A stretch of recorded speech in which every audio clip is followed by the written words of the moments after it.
Welcome back to another episode of Transitions from War. I'm your host, Mike Ergo, a Marine Corps veteran.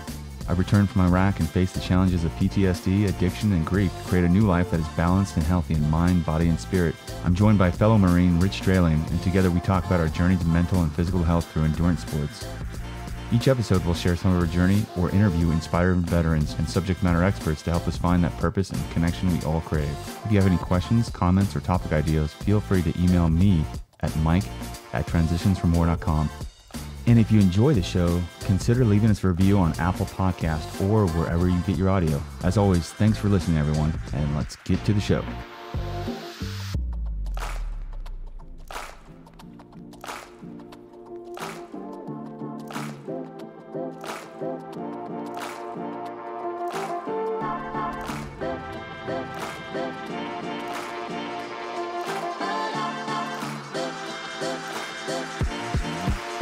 You like going by Robert, or you go by Rob, or what? You can call me anything you want. Just don't call me late for dinner. You know what I mean? Right on, man. Robert, welcome to Transitions from War, man. How you been? I've been well, man. Everything's going great. Transitions is a good way to describe what's happened since this company started, but really, the last 7 years of my life or so, That's cool. Yeah. So is that how long you've been out, or when did you get out? Yeah, I got out. I medically retired in 2015. Well, my retirement date was 2015. I got home December of 2014. Yeah. So yeah. What and for people who aren't familiar with Combat Waterfowl, how would you describe your company?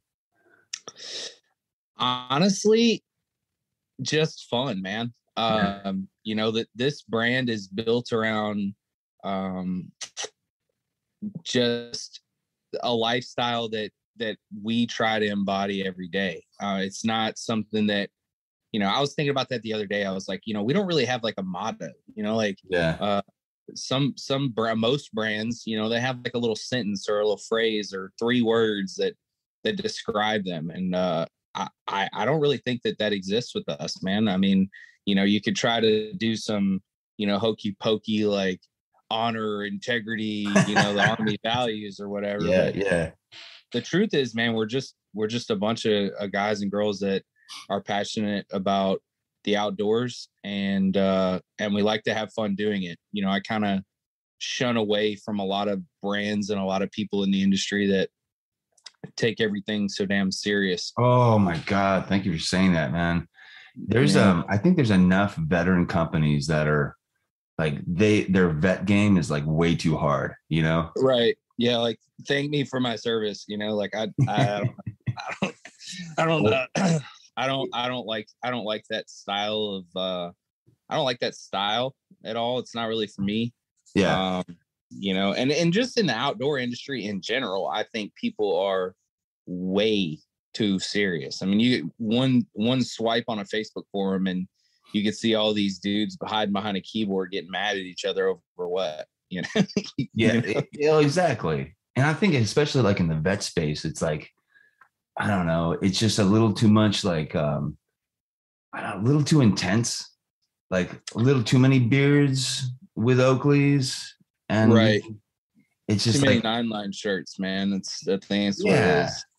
Yeah. But I don't know, man. It's that way in that. So I was pretty heavily involved in the veteran nonprofit industry in the hunting world, or hunting and fishing world, I guess. Yeah. With a pretty big time nonprofit. I was the East Coast Freedom Director of that nonprofit for several years. And I got to say that game has changed too.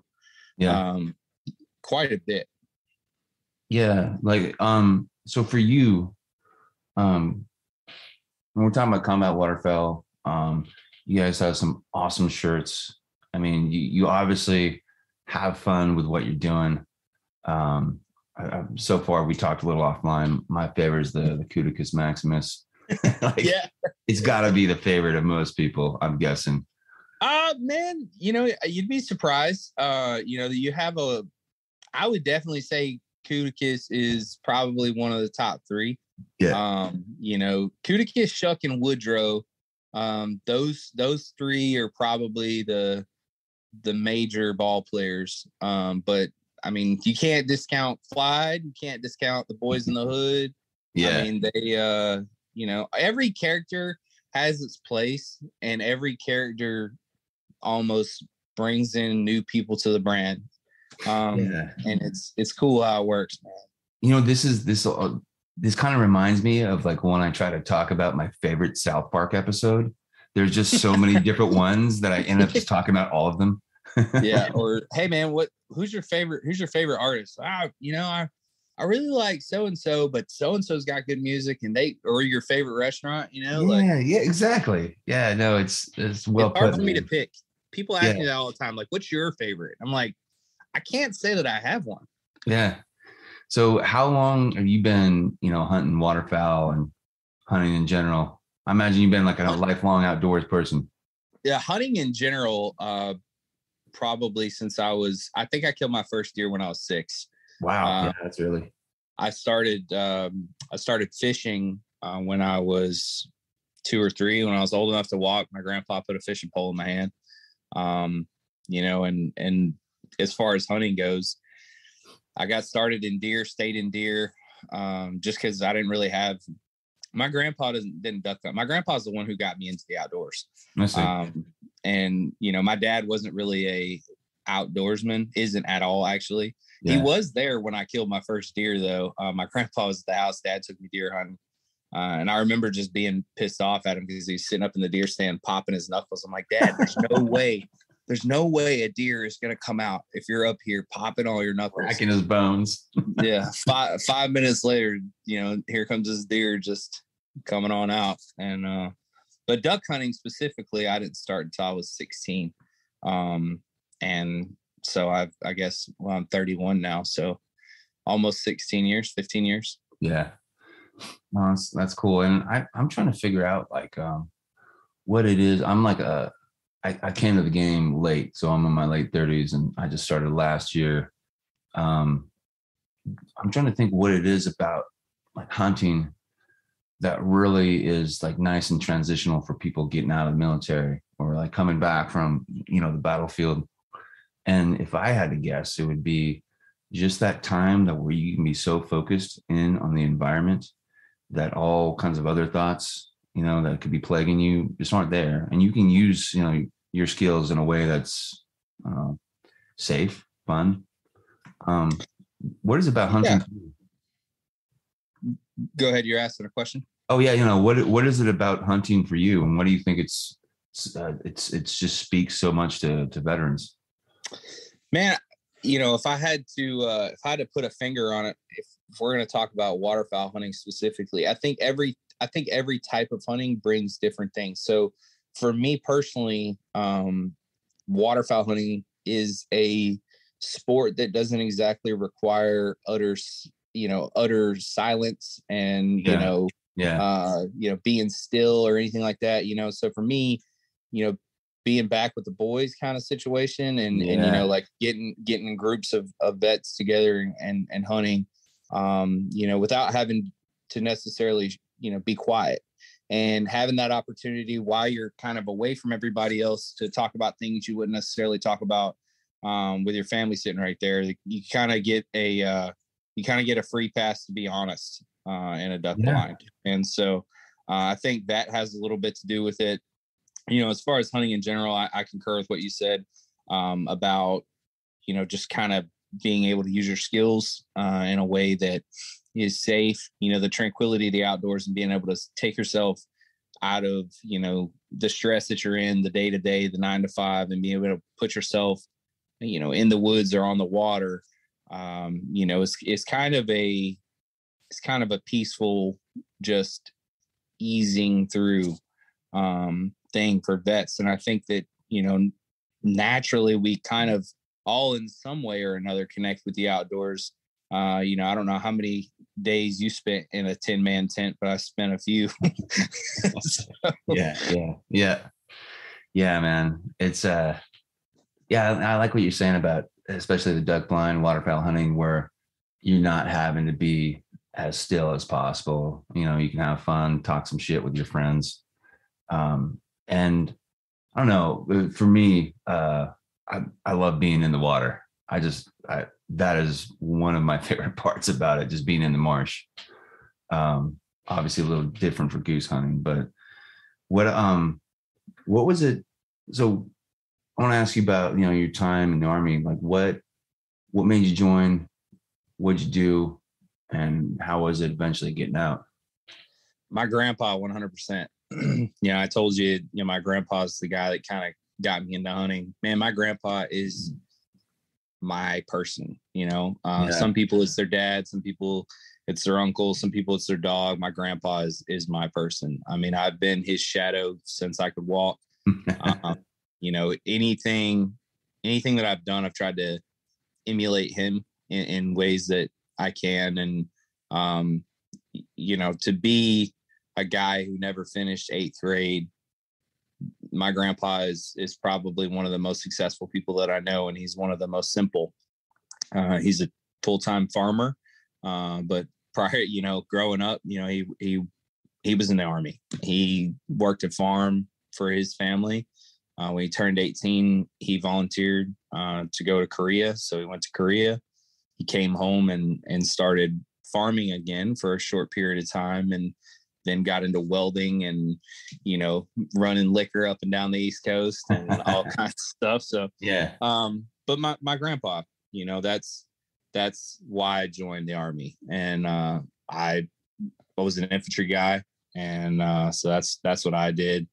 I wouldn't trade that for the world, having the experience of being infantry. I think, yeah, I think it fit my personality pretty well. And I think that I don't know that I would have been as happy in another MOS. I feel like that infantry thing, man. Like I started out in the Pogue world, like not getting to the fleet, but going through training. And yeah, no, I was able, thankfully, to get right and get into the infantry. There's some of us that just need that. I don't know what to say, but it's like we're not going to scratch that itch unless we're there. That's right. Yep, 100%. It ain't done right unless you do it yourself. You know what I mean? Yeah. So what year did you go in? I went in 10. I was in 10 to 15. Okay. Yeah, I was stationed at Fort Wainwright, Alaska. Oh wow. In Fairbanks. Yeah. Yeah. Did you get some hunting in up there? Oh man, yes, absolutely. Duck hunting and goose hunting up there is incredible. Oh my god. It's very short season though. I mean, you're looking at because they're flying south, huh? Season comes in September 1st, and usually by beginning of October, at least where I was at, in Fairbanks, it's hard to waterfowl hunt into October. It really is. But down at the coast, it doesn't really freeze up there. It's not like that big of a deal down there. So people get a lot more diver and sea duck hunting in down that way. And, and then I did a lot of caribou hunting too while I was there. I never did really had the desire to moose hunt. There was nothing that I was going to be able to do with a 3,000 pound animal. I knew I couldn't eat it. And I'm not going to take that, it's not for me. No, I respect that, man. So you were up in Fairbanks, you guys ended up deploying? Oh yeah. We went, so I was in Zabul province, Afghanistan from April to April 2011 to 12. Okay. Yeah. Fun times, I'm sure. Oh yeah. You know how it goes. Yeah, man. So when you were there in Afghanistan, when was the seed planted to start Combat Waterfowl? Were you thinking I had tons of time, obviously. It's the hurry up and wait periods of boredom. It came out way after that. Okay. I don't think so. I didn't actually plant the seed to start Combat Waterfowl. That wasn't Robert didn't want nothing to do with Combat Waterfowl. Yeah. You know, I want nothing to do with an apparel brand, I guess, so to speak. Yeah. That was Cody that planted that seed. But he one day he just comes up to you and like, hey man, this is what we need to do. Like, honest to God, it pretty much exactly like that. He called me up. He's like, man, we need to start an apparel company. Because at the time I was painting decoys on the side, and he was like, man, you really need to take your decoy company, and which it wasn't my decoy company. I was refinishing. I had a company painting and redoing decoys for another decoy company. Got it. So he was like, man, you need to start an apparel brand with this. I'm like, nah, dude, like not with that. And he was like, well, let's start an apparel brand then. Yeah, I was a little apprehensive about it. And as persistent as he was, we decided to go through with it. And one of the first conversations, I guess, that comes up is like, what are you going to call it? Yeah. We didn't want something that was, I guess, geographically located. Like there's a few brands that are in this industry that are geographically named, and it's pretty funny that like those businesses trying to market their product in other areas of the country is pretty funny. Like I don't know why you like if you have a company named West Coast Waterfowl, for instance, why would I be in North Carolina trying to wear your product? Nobody wants to see that out there. No, they don't. So I didn't want a company name that was geographically associated. And Cody was driving around his truck, man, and he's got his CIB up there on his headliner. Yeah, and he was like, man, like Combat Waterfowl. And then just here we are. Yeah, it's a nice I don't know if simple's the right word, but it's not overly complicated. There's not too much going on. And it's like, as soon as you hear it, you get it. You're like, oh, okay. Yeah, some vets running this. That makes sense. Yeah, well, it kind of has a deeper meaning too. Like if you think about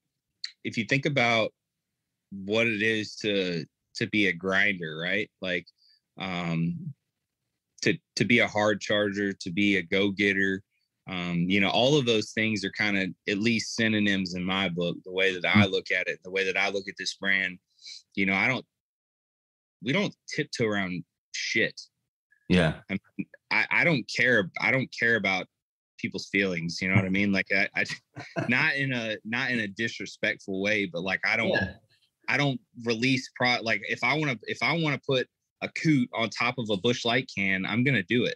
Like if you don't want to wear it to school or church, then that's on you, but I'm still going to do it because that's what I want. You know? I like that. No, I like that because it's honest, it's especially, I think, especially for vets, like we come from a world, I think especially vets, especially grunts, we come from a world of very direct communication, and we talk a lot of shit, and we say things that I remember showing up to my unit and seeing the interaction for the first time with somebody talking to another grunt, be like, hey, I don't fucking like you. I'm probably going to hit you in the face. I was like, people talk like that? Yeah. It's like, wow. And then we get in the civilian world and we got to like process things through a filter. So like, I love the authenticity and being able to just create shit and say shit and be like, well, it's not for you. It's not for you, but here's what I'm doing. And I mean, obviously, you have to, as a business, you have to adapt yourself. You have to include different things or whatever, so like there's only so much space in the market for parity, right? Yeah. And parity can't control the market. So, there's already things in motion now, at least going into fall with having some more serious designs that are, I guess, I'm not going to call them more basic, but more basic. Okay. Yeah, that makes sense. That makes sense. It's well, it's interesting just to see it probably evolve. And it doesn't seem like you're the kind of guy who's going to change everything, but to just adapt, overcome, as we say. I'd say an ad, like Yeah. we own this space, like in the most not arrogant way possible. Yeah. There's nobody else out there doing what we're doing. And the folks that have tried it looks like a kindergartner did it. I'm just going to be honest. Like there's two other brands that have tried to do some similar type of parody work after we kind of jumped in this space. And it's I mean, yeah. Looks like somebody's selling on Etsy or something. Didn't know. It looks like they robbed a preschool art class. Oh my God. Yeah. But it's just, that like this particular niche, particular space, the relationship that we have with our artists, we operate in unison with him. So like when an idea is generated or created at this point, him and I, we've been working together for, 2 years. Yeah. Just that's just with that artist, you know what I mean? And in this style of work. And, I could come up with an idea just like, honest to God, like how the Coot was born, we had this is a good story for you. Well, I'll tell you this one. So when we launched, we had a Coot shirt, and our idea was to take Ducks Unlimited, and instead of it saying Ducks Unlimited, make it say Coots Unlimited and put like a little coot right there. Yeah. But do it in like the DU writing and all that stuff. Well, yeah.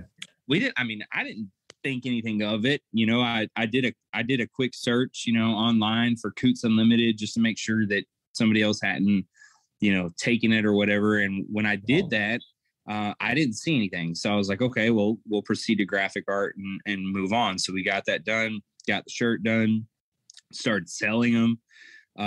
And then I get this letter in the mail from some random ass place in Wisconsin, I guess, that owns it's not a guide service. I think it's just like maybe like Airbnb or like a cabin or something. Yeah. They called it Coots Unlimited. And then they also, when they did that, lockdown class 25 rights, so nobody else can do anything with the words Coots Unlimited.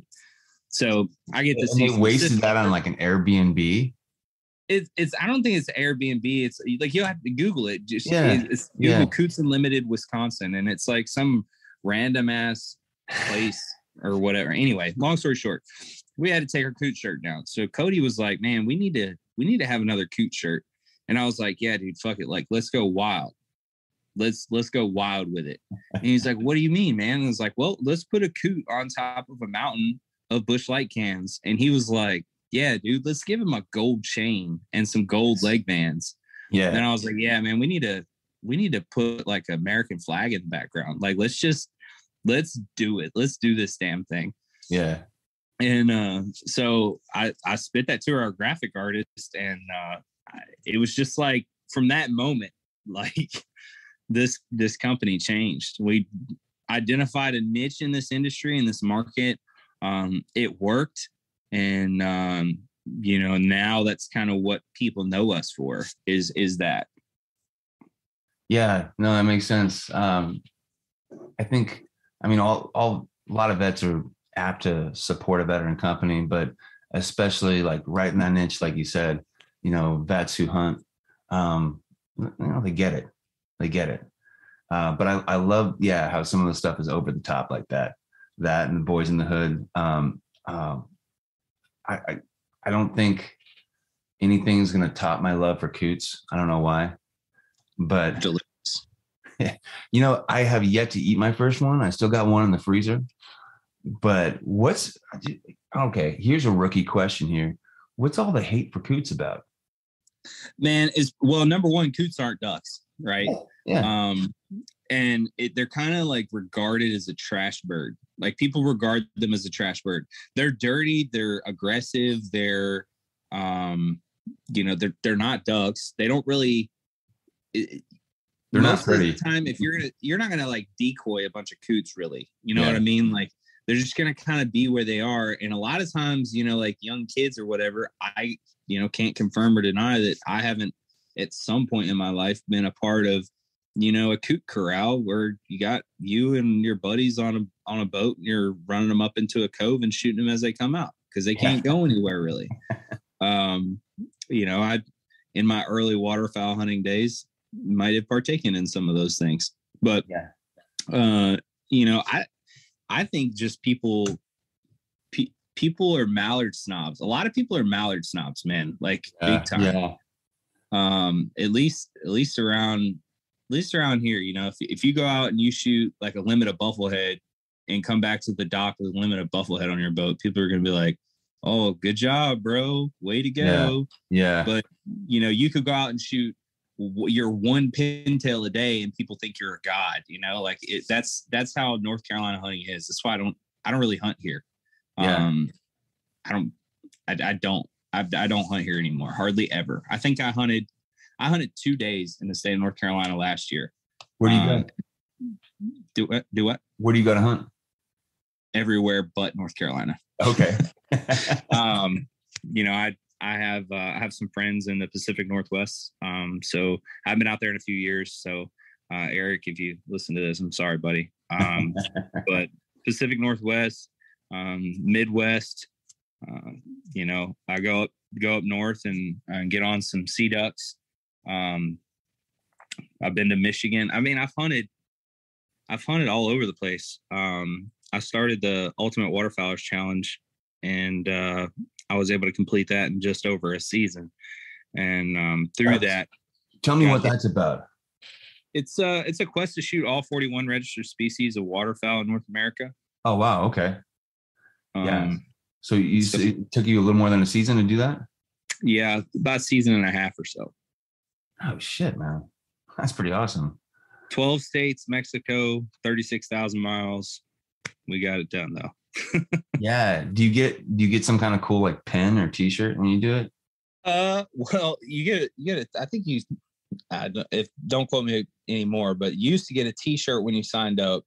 And then there's certain tiers, right? So like once you harvest 15 species, you get a plaque, and you go up to the next tier, and then you get, I think it's 30 or 32 species.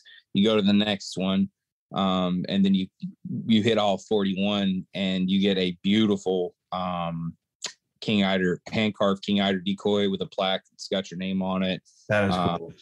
It's a badass decoy, man. And it's just it 100% changed the way that you hunt. You know, before you go out and you throw your decoys out and you don't really care what comes in, right? And then you start that and you study, like what it forced me to do is become a better hunter. I see. Bird identification, you know, like duck ID on the wing, you know, if you have to, for that challenge, it's a Drake only challenge. So you have to study the food habits of whatever species that you're trying to do. And, you know, it's not like, oh, I'm just going to go kill a duck. No, your whole mission today is to go and kill a Drake lesser bluebill. That's what you need to do. You need to go kill a Drake lesser scaup. Okay. So then you get your binoculars out and you go do a ton of scouting and you're like, okay, well, those are lessers. All right, cool. So we're in the lesser area. We need to hunt these lessers. Yeah. You know what I mean? As opposed to, hey, there's ducks over there, I'm going to go hunt. Yeah, exactly. Yeah, that's a good point. It's that's still something I'm working on, just species identification in general, and being so new to this one season in, you know, so that's a cool way to be. So that ups your game quite a bit then. 100%, man. It forces you to pay attention to all of the things that make a good waterfowl hunter. I would 100% tell you that if you joined that and you did that and you took it seriously, you're going to become a better duck hunter for it. You're going to learn more about the birds, you know, where they live, what they feed on, when they're most active, you know, what their migratory habits are.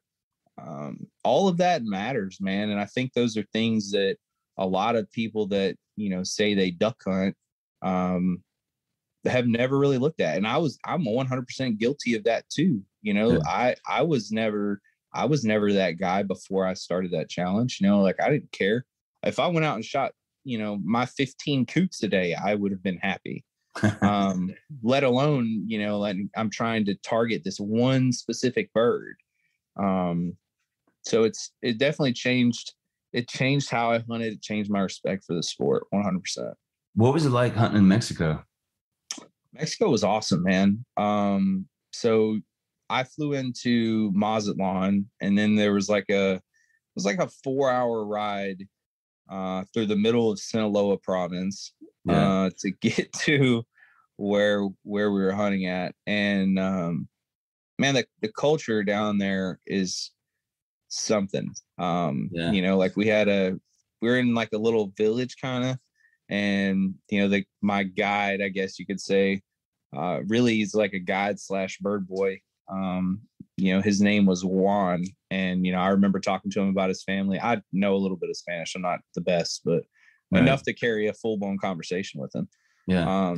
He was a hard-working dude, just trying to make a living, man, and support his kids. I think he had 3 daughters and a son, or something like that. And you know, he farmed. He did anything he could do to make money and to provide for his village and himself and his family. That's what he did. And you know, it was really cool being a part of that culture. And the hunting down there was nuts. I mean, I think we shot like 9 or 10, 11, 12 pintails in one hunt. Just it's you're gonna do stuff down there that is absolutely blasphemy up here in the States and in Canada.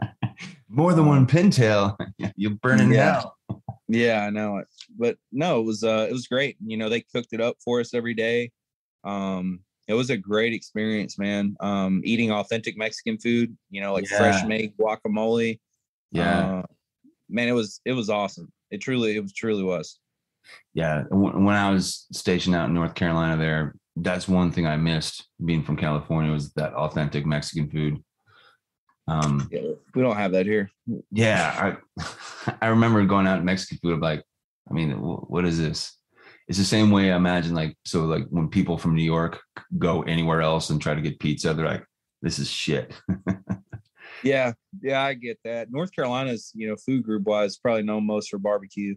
Oh my God. Carolina style, I'll take that over Texas style any day. I know that's fucking blasphemy where most places you go to, but fuck it, I'm saying it.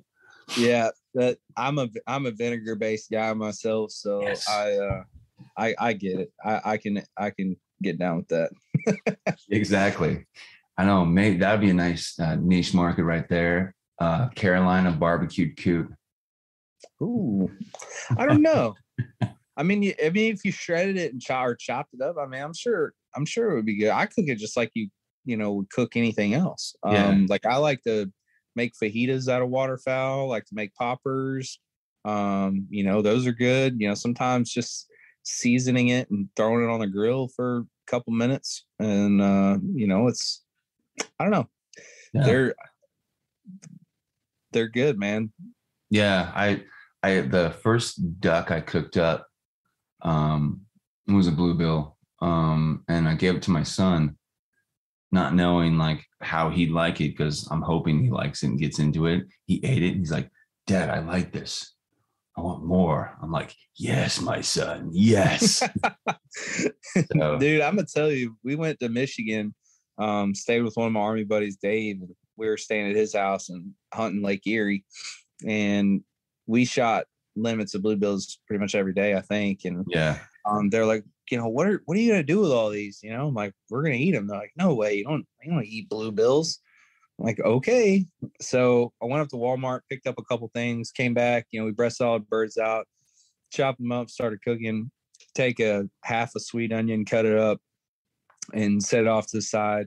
You get your little saute pan, little skillet, put some Worcestershire sauce and some water in there, and cook that for a few minutes. Some seasonings, garlic, onion, whatever. Throw the onion in there, let that simmer down, and then I put some Parmesan garlic wing sauce and stirred it and mix it all up, tossed everything. Dude, they were like, man, this is amazing. Like, tried to tell you, bud. There you go. Yeah, there is. It does seem like there is a lot of mallard snobbery like there for when it comes to what you eat. Because yeah, I mean, I'm too new and too dumb to know any better. So I'm like, yeah, of course I'm going to fucking eat it. You know, I shot it. Like, what else would I do with it? I mean, obviously I'm not mounting these things. So yeah, I might dude, I want to mount a coot, like Cuticus Maximus, and put a gold chain on it.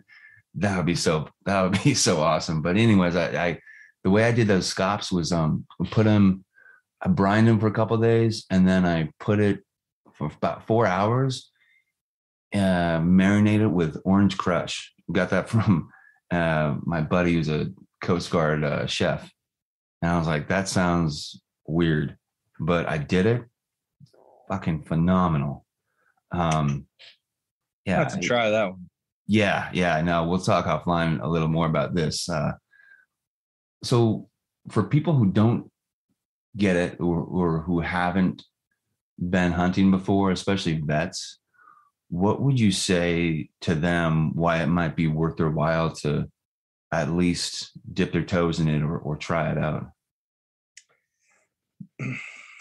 That's tough. I mean, I think it's tough because every person has an individual feeling about why they hunt. Yeah. Some people hunt, some vets hunt because they want to feel like they're self-sustaining, right? That they are still a provider, that they're still trying to maintain their relevance outside of the military. Some people do it for the brotherhood of the sport. Some people do it for sport. Yeah. Everybody has an individual reason for doing it, but the one thing that they all have in common is that they love it. So I guess,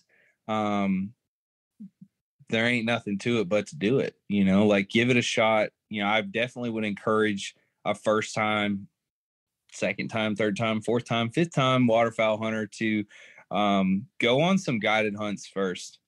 I think all too often new waterfowl hunters come into this space, and not only are they grossly ineffective most of the time, they make it miserable for people who aren't. With just sky ethics, busting and ethics of the sport. I would encourage a new waterfowl hunter to, until until you can look at a duck flying across the water and know exactly what it is, just looking at it, from 100 yards away, until you know what that is, I would encourage them to go with a guide. Yeah. Because a guide, you're paying that guide. Not only are you paying him to take you hunting, but you're paying for his knowledge. Use the opportunity to learn. Why did you set those decoys up that way? Right. Why are you doing this kind of call when they're doing this? Why are you learn from that person? That's what you're paying for.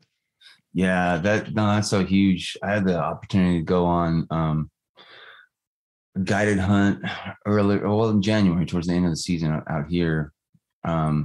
California Waterfowl Association does a veterans hunt, and I got paired up with a dude who's a former ranger, and he explained to me, like how gadwalls will come in and, just drop out at the last minute, fly away, flare up. They bomb in the decoys.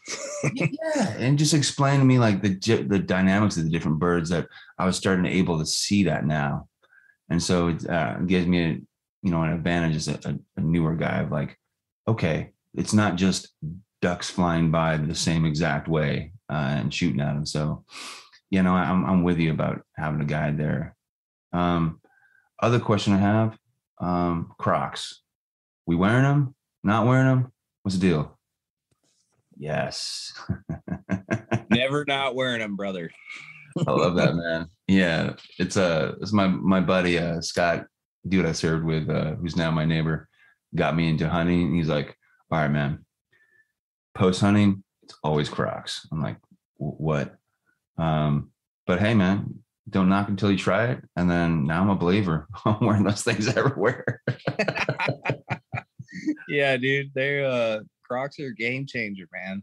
There's nothing like taking your feet out of a pair of waders and slipping into a pair of Crocs. It's just there's few things in the world that just feel right, and that's one of them. Yes, I'll agree with that, man. I'll agree with that. Yeah, that's a good feeling. What else? What can we do? What are you doing next? What can we do to promote Combat Waterfowl? And we're gonna have links in the show notes for everybody listening and watching. But yeah, what's coming next, and where can people find you? Well, I mean, pretty much all social media platforms, Facebook, Instagram, TikTok, Snapchat, even, is all just at Combat Waterfowl, or if there's no at for the platform, it's just Combat Waterfowl. Like our Snapchat is just Combat Waterfowl. Okay. Facebook is just Combat Waterfowl. So that's where you can find us. You find us at combatwaterfowl.com. One thing I guess that separates us and makes us different in a lot of ways is customer service is probably one of the most important things to me. Yeah. There's never really a downtime. There's never really an off button. If one of my customers needs me, they have my attention. So I would encourage anybody that, has any questions about anything. It could be about hunting. It could be about one of our products. It could be, something went wrong with your order, reach out. That's what we pride ourselves on is keeping a good relationship with the community. For veterans, if you're a veteran or if you're a first responder that's listening to this, please reach out to us. So again, on any platform, you can send me an email. You can reach out on Facebook, Instagram, whatever. We do offer a public safety and a military discount. All we ask is to see some sort of proof of service. I don't need to see the whole thing. I don't need to see your DD-214 necessarily, maybe a Jackson version or a VA card. I don't really care. Something. Yeah.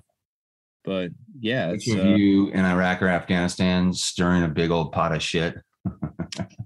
Yeah, pretty much. That DD-214 blanket is all I cuddle up with now. You know what I mean? Yeah, I cracked up seeing that, man.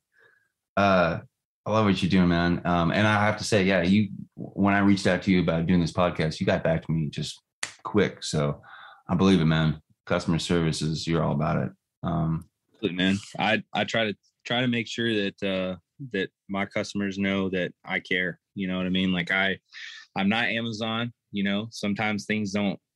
Orders don't go out as soon as you place it. It's not going out the door. But I will say that we do a very good job of being expedient with things and try to stay on top of things. But when I fuck up, I can admit it, and at the end of the day, I can make it right. So that's the best that anybody can hope for, right? Yeah, exactly, man. No, that's cool. Well, I think we're going to talk again soon as I get more refined questions about the sport. Going into my second season later this year. So anyways, man, it's been a pleasure talking with you, brother. And we'll talk offline about a lot of cool stuff. So yeah, looking forward to it, brother.